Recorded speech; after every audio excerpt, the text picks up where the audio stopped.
Ada istilah, yang namanya jodoh pasti bertemu, meski sudah berpisah. Seperti yang baru-baru ini dialami oleh pasangan yang satu ini. Baru-baru ini seorang wanita dengan akun Hei Sue di TikTok, membagikan kisah dirinya akhirnya bertemu kembali dengan cinta pertamanya. Ia bertemu cinta pertamanya setelah 8 tahun tak berjumpa. Dia bahkan langsung dilamar oleh pria idamannya tersebut.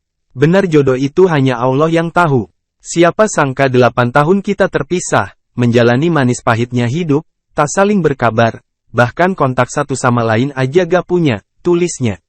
Pada unggahannya ia menceritakan, bahwa mereka pernah bersama pada tahun 2011 dan 2015, namun akhirnya mereka berpisah hingga 2023.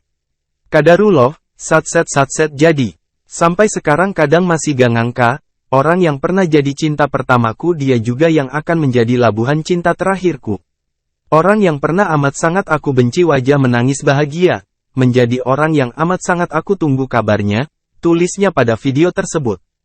Pada bulan Agustus tahun 2023, ia pun dilamar oleh pria tersebut.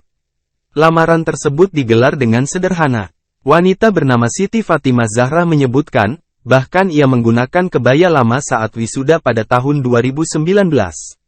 Sedikit cerita tentang kebaya lamaran yang aku pakai, hehe ini tuh kebaya pas aku wisuda tahun 2019, jadi karena memang lamarannya itu sederhana banget dan yang datang itu keluarga inti, alhasil aku memutuskan pakai baju yang udah ada aja alias gak jahit lain.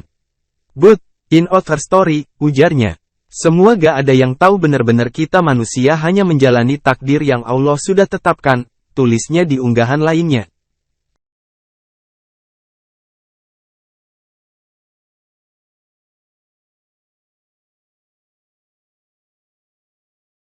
Terima kasih sudah nonton, jangan lupa like, subscribe, dan share ya.